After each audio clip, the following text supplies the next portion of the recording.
नमस्कार, सातै प्रदेशको ताजा खबरको सङ्गालो प्रदेश समाचारमा यहाँलाई स्वागत छ। म एलिना केसी। प्रदेश समाचार सुरु गरौँ अहिलेसम्मका मुख्य समाचारबाट। दोलखाको चरीकोटमा निर्माणाधीन अवस्थामा रहेको सभा हल 9 वर्षदेखि अलपत्र। ठेकेदार कम्पनी सम्पर्कविहीन, सरकार निकाय भने बेखबर जस्तै। झापाको बिर्तामोड नगरपालिकाद्वारा सडक पेटीमा व्यापार गर्दै आएकाहरूलाई हटाउन सुरु। वैकल्पिक व्यवस्थापन गर्न माग गर्दै व्यवसायी आन्दोलित। सप्तरीको राजविराजमा यातायात व्यवस्था कार्यालय 22 वर्षपछि पुनः स्थापना। सप्तरी सहित छिमेकी जिल्लाका सेवाग्राहीलाई सहज हुने विश्वास। र स्याङ्जामा जिल्ला ट्राफिक कार्यालयद्वारा नमस्ते अभियान सुरु। चालक र यात्रुलाई नमस्ते गर्दै ट्राफिक चेतनाबारे जानकारी गराउँदै। आजको प्रदेश समाचार सुरु गरौँ दार्चुलामा जीव दुर्घटना भएको सम्बन्धी समाचारबाट। दार्चुलाको उल्लानीमा जीव दुर्घटना हुँदा 5 जनाको ज्यान गएको छ। गोकुलेश्वरबाट सदरमुकाम खलङ्गातर्फ गइरहेको C1J 551 नम्बरको जीप शैलेश शिखर नगरपालिका 6 स्थित उल्लानीमा दुर्घटना हुँदा जीपमा सवार 4 पुरुष र 1 महिला गरी 5 जनाको घटनास्थलमै ज्यान गएको हो। दुर्घटनामा 9 जना घाइते भएका छन्। दुर्घटनामा घाइते भएकाहरूको उद्धार गरेर उपचारका लागि गोकुलेश्वर पठाइएको सुदूरपश्चिम प्रदेश प्रहरी कार्यालयका निमित्त प्रमुख DSP जितेन्द्र कुमार पालले जानकारी दिए। जीप सडकबाट करिब 500 मिटर तल खसेको थियो। अब लागौँ दोलखाको चरीकोटमा निर्माणाधीन अवस्थामा रहेको सभा हल अलपत्र परेको सम्बन्धी समाचारतर्फ। दोलखाको चरीकोटमा निर्माणाधीन अवस्थामा रहेको सभा हल 9 वर्षदेखि अलपत्र परेको छ। निर्माणको जिम्मा पाएको ठेकेदार कम्पनीले बीचमै काम छोडेपछि सभा हल अलपत्र परेको हो। 2 वर्षमा निर्माण कार्य सम्पन्न हुनुपर्ने सभा हल 9 वर्षदेखि अलपत्र हुँदा पनि सरकार निकाय बेखबर जस्तै बनेको छ। एक रिपोर्ट। निर्माणको जिम्मा लिएको रौताहा आमाबुद्ध सुन्दरी माई जेबी कम्पनीको लापरवाहीका कारण सभा हल निर्माणको काम अलपत्र परेको छ। 2 वर्षमा निर्माण कार्य सम्पन्न गर्ने गरी 1,79,26,000 रुपैयाँमा 2070 माघ 20 गते निर्माण कम्पनी र सघन शहरी तथा भवन निर्माण आयोजनाबीच सम्झौता भएको थियो। तर निर्माण कम्पनीको चरम लापरवाहीका कारण सभा हल निर्माणको काम अलपत्र परेको हो। करिब 1 रोपनी क्षेत्रफलमा निर्माण सुरु गरिएको सभा हल लामो समयदेखि अलपत्र हुँदा स्थानीय आक्रोशित बनेका छन्। निर्माणको काम अलपत्र हुँदा निर्माण सामग्री तथा बनेको संरचना समेत जीर्ण बन्दै गएको छ। सरकारी सम्पत्तिको दुरुपयोग भएको जस्तो यो सम्पूर्ण रडहरूमा ख्याल आइसकेको यो भवनै चाहिँ तपाईँको एक चरण त चुइनी भएको सम्म देखिएको थियो। त्यसकारणले गर्दाखेरि बेलैमा यो सम्बन्धित निकायले चाहिँ ध्यान पुर्याउन जरुरी छ र सरकारी सम्पत्तिको चाहिँ दुरुपयोगलाई रोकिनुपर्छ र बेलैमा चाहिँ यसको निर्माण सम्पन्न गरिने हो भने यो जुन उद्देश्यको लागि बनाइएको थियो त्यो उद्देश्यबाट चाहिँ दोलखाली जनताहरू चाहिँ भीमेश्वर नगरवासीहरू लाभान्वित हुने थिए। जिल्ला प्रशासन कार्यालय अगाडिकै सभा हल निर्माणको काम अलपत्र हुनुले प्रशासनिक निकायलाई समेत गिज्याएको छ। प्रशासन नै मुखदर्शक बनेको भन्दै स्थानीय आक्रोशित भएका छन्। जुन ठेक्का जुन समयमा लाग्छ जुन समयमा पुरा हुँदैन त्यस्ता खालका क्रियाकलाप गर्ने निर्माण व्यवसायीहरूलाई पनि काबुमा राखेर जुन स्थानीय तहदेखि अब सङ्घीय अथवा प्रादेशिक बजेट जुनले छुट्याएको बजेट हो आफ्ना बजेटहरूको कार्यान्वयन कुन अवस्थामा भएको छ भनेर किन सम्बन्धित निकायले ध्यान दिँदैन? यो एउटा आश्चर्य लाग्दो विषय बनेको छ। दोलखाको मुटु केन्द्रबिन्दु भीमेश्वर रङ्गशाला 15 मिटरको आसपासमा यी नजिकै बन्दै गरेको सिडिओ कार्यालय जिल्ला समन्वय समितिको कार्यालय यी नजिकै 25 मिटरको दूरीमा छ। जिल्ला प्रहरी कार्यालयको प्राङ्गणमा बन्दै गरेको यो भवन यसरी दुर्दशा हुनु दोलखालीको पनि दुर्दशाको रूपमा लिएका छौँ। राज्यले करोडौं लगानीमा सिटी हल निर्माण गर्न बजेट विनियोजन गरे पनि निर्माण कम्पनी जिम्मेवार नबन्दा हल निर्माण अलपत्र बनेको हो। यता सभा हल निर्माणको विषयमा सम्बन्धित निकायसँग कुरा भइरहेको जिल्ला समन्वय समितिले जनाएको छ। हल निर्माणका विषयमा आफूले सम्बन्धित निकायसँग छलफल भइरहेको जिल्ला समन्वय समितिले जनाएको हो। सकेसम्म हामी छिटोभन्दा छिटो यो सिटी हल सम्पन्न गर्ने भन्ने नै सोचिरहेका छौँ र चाहिँ म त्यसको लागि चाहिँ समन्वयकारी भूमिका निर्वाह गरिरहेका छु र अहिले पनि हेर्दाखेरि म समन्वय प्रमुख नहुँदाखेरि पनि हामी त्यो बाटो ओहोरदोहोर गर्दाखेरि पनि त्यो अलि धेरै लामो समय भयो राज्यको पैसा त्यहाँ परेको छ यदि त्यसलाई सम्पन्न नगर्ने हो भने त्यो दुरुपयोग हुन्छ त्यसलाई हामीले काम गर्न सकेनौँ भने फेरि चाहिँ हैन यो सबैको चाहिँ हेर्ने नजर सरकारी संयन्त्र अनि हामी सबैको चाहिँ त्यहाँ प्रश्न चिन्ह पनि खडा हुन्छ 2070 सालमा सघन शहरी तथा भवन निर्माण आयोजनाले सभाहल निर्माणका लागि टेन्डर आह्वान गरेको थियो। सम्झौता बमोजिम काम नसकिएपछि सघन शहरी तथा भवन निर्माण आयोजना रामेछापले ठेकेदार कम्पनीलाई 2 पटक म्याद थप गरेको थियो। दोस्रो पटकको म्याद थपमा पनि सभाहलको निर्माणको काम अगाडि नबढेपछि आयोजनाले ठेक्का तोड्नका लागि सूचना समेत जारी गरेको थियो। आयोजनाले 2 महिना अघि ठेक्का तोड्नका लागि ठेकेदार कम्पनीलाई आह्वान गरे पनि ठेकेदार पक्ष सम्पर्कमा नआएको सघन शहरी तथा भवन निर्माण आयोजनाले जनाएको छ।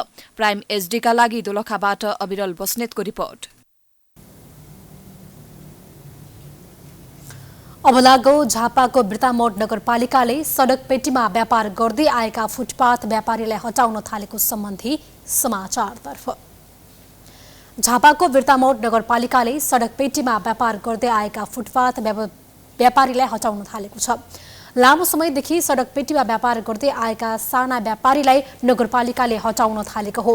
फुटपाथ व्यापारका कारण नगरपालिकाको सौन्दर्य हराएको र पैदल यात्रीलाई हिँड्न समस्या भएको भन्दै नगरपालिकाले सडक पेटी खाली गर्न थालेको जनाएको छ।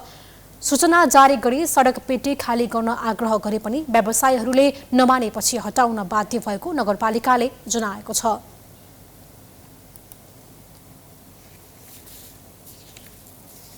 यसलाई अझै कानुन सम्मत बनाउनलाई र सडक फुटपाथबाट चाहिँ सडक चाहिँ आवागमनमा चाहिँ सहजता ल्याउनका निम्ति हामीले चाहिँ 20 गते सर्वदलीय सर्वपक्षीय बैठक बसेर वाणिज्य सङ्घ उपभोक्ता मञ्च सम्मानका साथीभाइहरूलाई चाहिँ राखेर बैठकले निर्णय गरेको छ र हामीले 22 गतेदेखि सार्वजनिक सूचना जारी गरेका छौँ र 29 गतेदेखि हामीले नहट्ने व्यापारीहरूलाई चाहिँ के अरे उहाँहरूको चाहिँ सामानहरू अव्यवस्थित सामानहरू चाहिँ नियन्त्रणमा हामीले लिँदै आएका छौँ। सडक पेटीमा जताततै बाटो अवरोध गरेर पसल सञ्चालन गरेको कारणले गर्दा सहरी सौन्दर्य पनि बिग्रिने भएको कारणले गर्दा यो हामीले चाहिँ नियमपूर्वक कानुन सम्मत हटाउने निर्णय गरेका छौँ।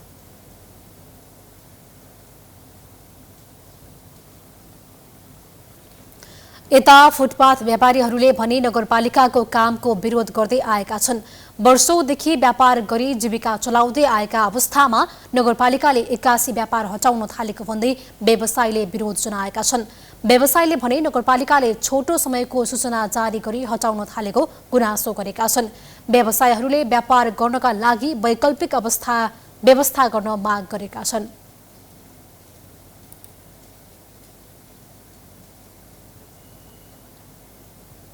अहिले मेरो बुढो छैन र पनि मैले त्यति पनि हार मानेको छैन। किन भन्दाखेरि मलाई एउटा जे होस् मलाई एउटा गरी खाने ठाउँ पाइएको छ। म पाल्दैछु मेरो छोराछोरी। मैले गलत काम गरेको छैन। गलत काम गर्दाखेरि यही ट्राफिक पुलिसले लान्छ समातेर। सही काम गर्दैछु भने हामीलाई नगरपालिकाले लाने। अनि मेरो छोराछोरीले पढ्न पाउँदैन, मेरो छोराछोरी लेख्न पाउँदैन, मेरो छोराछोरीले पेट पाल्न पाउँदैन। मेरो छोराले अगर बाइचान्स त्यसले पेट पाल्न पाएन, पढ्न पाएन भने त्यो नानी के गर्ने? चोरी गर्ने। हाम्रो अवस्था केही पनि छैन। यही ठेलाबाट हामीले बेचेर खाने हो, साउला तिर्ने हो। 7-8 लाख रुपियाँ ऋण भएको छ। उहाँहरूले बस्न दिनुभएको छैन। हामीले बेन्ची 2 नम्बर गेटमा बसेको छौँ। उहाँहरूले त्यसमा असर परेको छैन। हामीले रोडमा गएर हामीले तेस्रा राखेको छैनौँ होइन। उहाँहरूले किन गरी खान दिनुहुन्न हामीहरूलाई? हामीलाई गरी खाने ठाउँ देखाइदिनु पर्यो। कतिजना फुटपाथको पसल छौ हामी त्यतिजनालाई ठाउँ दिन्छौँ भनेर भनेको थियो। यो कुरो उसले भन्यो है। अनि मैले भने तपाईँले यो पेपरमा लेख्दाखेरि लेख्नु पर्थ्यो नि त। हामी पछि गएर तपाईँलाई यहाँदेखि हटाएर व्यवस्थित ठाउँ दिन्छौँ भनेर हजुरहरूले सही गरेको भनेर त्यो पेपरमा पनि लेख्नु पर्थ्यो। तर लेखेको थिएन। हटाउनु भनेर लेखेको थियो। हटाएर त जानु कहाँ? हामीलाई पालिदिनुहुन्छ? यो नगरपालिकाले पालिदिन्छ मलाई? म आज पढ्दैछु, म आज पढ्दैछु, मेरो बिल तिर्दिन्छ स्कुलको। सहकारीको कर्जा छ, सहकारीको कर्जा तिर्दिन्छ नगरपालिकाले। स्थानीयले सडक पेटी छेउमा फलफुल, चटपट, मोमो, चाउमिन, तरकारी लगायत अन्य साना खुद्रा व्यापार गर्दै आएका छन्। अबको क्रममा सप्तरीको राजविराजमा यातायात व्यवस्था कार्यालय पुनः स्थापना भएको सम्बन्धी समाचार। सप्तरीको राजविराजमा यातायात व्यवस्था कार्यालय पुनः स्थापना भएसँगै त्यस क्षेत्रका स्थानीयलाई सहज भएको छ। सिराहाको लाहानबाट सेवा दिँदै आएको कार्यालयले नयाँ शाखाको रूपमा राजविराजमा समेत कार्यालयको शुभारम्भ गरेको हो। मध्य प्रदेशका भौतिक पूर्वाधार विकास मन्त्री रामसरोज यादव र अर्थमन्त्री शैलेन्द्र शाहले एक समारोह बीच यस कार्यालयको उद्घाटन गरेका थिए। 2075 सालमा राजविराजमा रहेको उक्त कार्यालयलाई सिराहाको लाहानमा सारिएपछि सप्तरीवासीलाई 22 वर्षदेखि लाहान धाउनु पर्ने बाध्यता थियो। नयाँ शाखाको रूपमा कार्यालय स्थापना भएपछि सवारी साधनको लाइसेन्स र ट्रायल बाहेकका सबै सेवा राजविराजबाट हुने यातायात व्यवस्था सेवा कार्यालयले जनाएको छ। तत्काल राजविराज 9 स्थित भाडाको घरमा कार्यालय सञ्चालनमा आए पनि आवश्यक जग्गाको व्यवस्था गरी आफ्नै भवनमा कार्यालय सञ्चालन तथा ट्रायल र लाइसेन्सको सेवा समेत उपलब्ध हुने मध्य प्रदेशका भौतिक पूर्वाधार तथा विकास मन्त्री रामसरोज यादवले बताए। ठीक से आवश्यक शुल्क दकर वो काम से सेवा लाइन जा सके। हमरा बुझाइ जल्दी हो सेवा प्राप्त है। बहुत प्राविधिक कारण सब लेट होने के कारण से बहुत प्राविधिक कारण सब होइ छै, व्यवस्थापन के बाद सब होइ छै, ओकरा करे में टाइम लगे छै। कार्यक्रममा मध्य प्रदेशका अर्थमन्त्री शैलेन्द्र प्रसाद शाहले जनतालाई कसरी सेवा छिटो र सहज रूपमा उपलब्ध गराउनेतर्फ प्रदेश सरकार गम्भीर रहेको बताए। जैसे राज्य चले कोई सबसे ज्यादा यहाँ के राजस्व देवेला यहाँ कार्यालय प्रदेश में, तेरह प्रदेश सरकार एक कार्यालय के और बेसी से बेसी सेवा से नागरिक के केना सहज हेतै, जैसे और के अखन के राजस्व आवे छै ओकर राजस्व में वृद्धि हेतै। कोई के प्रदेश सरकार के कहियो त एकटा बहुत बड़ा अवसर भी छै कि और सेवा सब केना सुलभ हेतै। कार्यक्रमका सहभागीहरूले 22 वर्षपछि कार्यालय पुनर्स्थापना भएकोमा खुशी व्यक्त गरेका थिए। अब लागौं स्याङ्जा ट्राफिक प्रहरीले चालक तथा यात्रुहरूलाई नमस्ते अभियान सञ्चालन गरेको सम्बन्धी समाचारतर्फ। जिल्ला ट्राफिक कार्यालय स्याङ्जाले पछिल्लो समय चालक तथा यात्रुलाई नमस्ते अभियान सञ्चालन गरेको छ। नयाँ अभियान सञ्चालन गरी सवारी चालकलाई सचेत गराउँदै आएको ट्राफिक प्रहरीले नमस्ते गरी ट्राफिक नियमका बारेमा जानकारी गराएको छ। एक रिपोर्ट। जिल्ला ट्राफिक कार्यालय स्याङ्जाले नमस्ते अभियान सुरु गरी चालक तथा यात्रुलाई खुशी एवं हँसिलो मुहारमा चेकजाँच अभियान सञ्चालन गरेको छ। सवारी चालकहरूलाई नमस्कार सहितको अभिवादन सुरु गरी ट्राफिक नियमको बारेमा सचेत गराउँदै आएको छ। फरक योजना तथा अभियानमा ट्राफिक सम्बन्धी गतिविधिलाई अगाडि सार्ने कार्यमा स्याङ्जा ट्राफिक कार्यालय नमुनाको रूपमा देखिँदै आएको छ। विगतका वर्षदेखि विभिन्न जनचेतनामुखी कार्य गर्दै आएको ट्राफिक प्रहरीले यस वर्ष नमस्ते जनचेतना अभियान सञ्चालन गरेको जनाइएको छ। हामीले विशेष गरेर यस आर्थिक वर्षमा 9,916 का सवारी साधनलाई कारबाही गरेर 70,084 लाख राजस्व सङ्कलन गर्न गरेका छौँ भनेदेखि हामीले जनचेतनातर्फ 602 पटक चालक यात्री विभिन्न स्कुल प्रोग्राम अनि सडकमै चालकहरूलाई चाहिँ प्रशिक्षण गरेर 46,040 जनालाई ट्राफिक सम्बन्धी सचेतना कार्यक्रम गरेका छौं। ट्राफिक प्रहरीको नमस्ते अभियान प्रभावकारी रहेको यात्रु तथा चालकहरूले बताएका छन्। सचेतना अभियानलाई थप व्यवस्थित तथा प्रभावकारी बनाउन ट्राफिक प्रहरीले जिल्लाका 115 थानमा सचेतना तथा ट्राफिक नियमका बोर्ड राखेको जनाइएको छ। त्यस्तै नियम विपरीत सवारी सञ्चालन गर्ने चालक तथा सवारी धनीलाई कारबाही समेत गरेको प्रहरीले जनाएको छ। ट्राफिकले थालेको सचेतना अभियानका कारण विगतका वर्ष हेरी गत आर्थिक वर्षमा सवारी दुर्घटनामा समेत कमी आएको तथ्याङ्कले देखाएको छ। जिल्ला ट्राफिक कार्यालयले आर्थिक मसान्तसम्ममा कुल 9,916 सवारी साधनलाई कारबाही गरेको जनाइएको छ। सचेतना अभियानले सवारी साधनको कागजपत्र समयमा नवीकरण तथा ओभरलोडका बारेमा समेत जानकारी गराउँदै आएको छ। प्राइम एसडीका लागि स्याङ्जाबाट साधना नेउपानेको रिपोर्ट। अबको पालोमा सुदूरपश्चिममा मनाइँदै आएको वल्के पर्व आज धुमधामका साथ मनाइएको सम्बन्धी समाचारतर्फ। भदौ 1 गते सुदूरपश्चिममा मनाइँदै आएको ओल्के पर्व आज धुमधामका साथ मनाइएको छ। ओल्के संक्रान्ति नेपालको सुदूरपश्चिम क्षेत्रमा विशेषपूर्वक मनाउने गरिन्छ। पर्वका अवसरमा आज सुदूरपश्चिम प्रदेश सरकारले सार्वजनिक बिदा समेत दिएको छ। आज सबै सरकारी कार्यालय तथा सार्वजनिक निकाय बिदा हुने सुदूरपश्चिम प्रदेश सरकारले जनाएको छ। साउनी झरी सकिए लगत्तै प्राकृतिक प्रकोपबाट बाँचिएको खुसियालीमा सुदूरका पहाडी जिल्लामा ओल्के पर्व मनाउने चलन छ। ओल्के भन्नाले सम्मानित व्यक्तिलाई दिइने केही उपहार वा कोसेलीलाई जनाउँछ। आफूभन्दा ठूला बडा मान्यजन वा ज्येष्ठ नागरिकलाई सम्मान स्वरूप कर्कलाको भित्री पात फलफूल आदि दिनु, मिठो मसिनो खानु, हातमा मेहेन्दी लगाउनु यस पर्वको विशेषता रही आएको छ। ओल्केको रूपमा फलफूल, सागपात, अन्न, दूध, दही, घिउ, गुड र पकवान आदि मान्यजन र आफन्त कहाँ पठाइन्छ। आजको दिन सुदूरपश्चिममा देउडा खेलेर रमाइलो गर्ने, नाचगान गर्ने र मिठो चोखो खाने चलन पनि रहेको छ।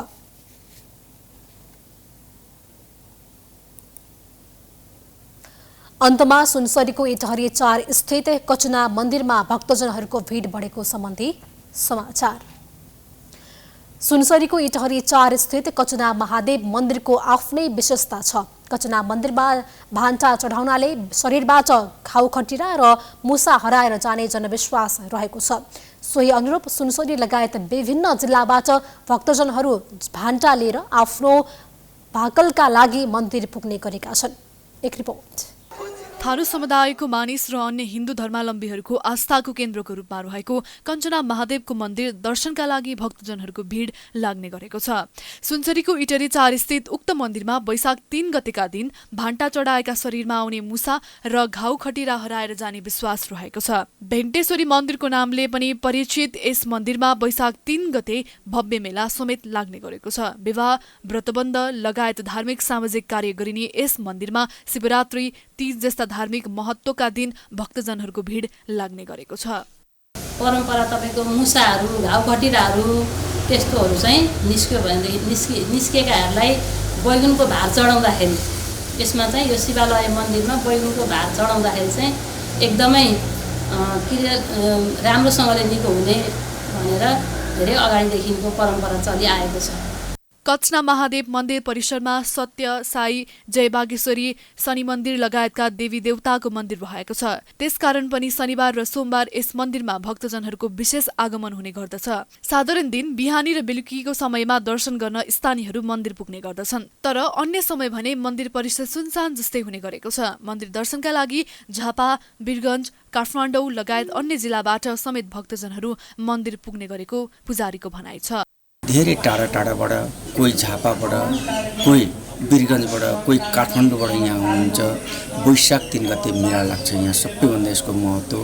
र वैशाख 3 गते मेला लाग्दाखेरि यहाँ के को हुन्छ भन्दाखेरि हातमा मुसा निक्लेको, मुसा निक्लिँदा कहिले पनि गएन।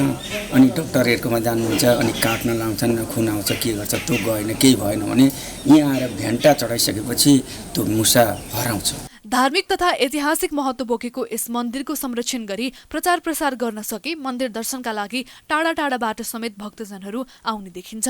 मन्दिरको प्रवर्धनका लागि स्थानीय सरकारले चासो दिए धार्मिक तथा पर्यटकीय गन्तव्यको रूपमा विकास हुने देखिन्छ। प्राइम एचडीका लागि सुनसरीबाट विकल्प रेग्मीको रिपोर्ट।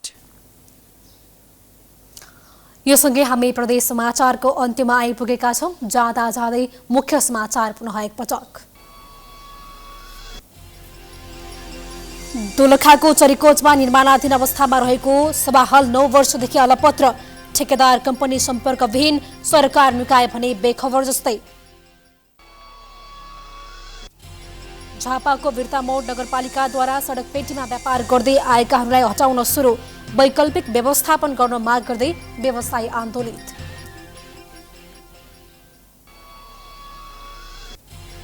सप्तरीको राजविराजमा यातायात व्यवस्था कार्यालय 22 वर्षपछि पुनः स्थापना।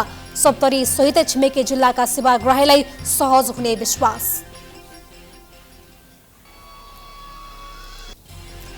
र स्याङ्जामा जिल्ला ट्राफिक कार्यालयद्वारा नमस्ते अभियान सुरु। चालक र यात्रुलाई नमस्ते गर्दै ट्राफिक चेतनाबारे जानकारी गराउँदै।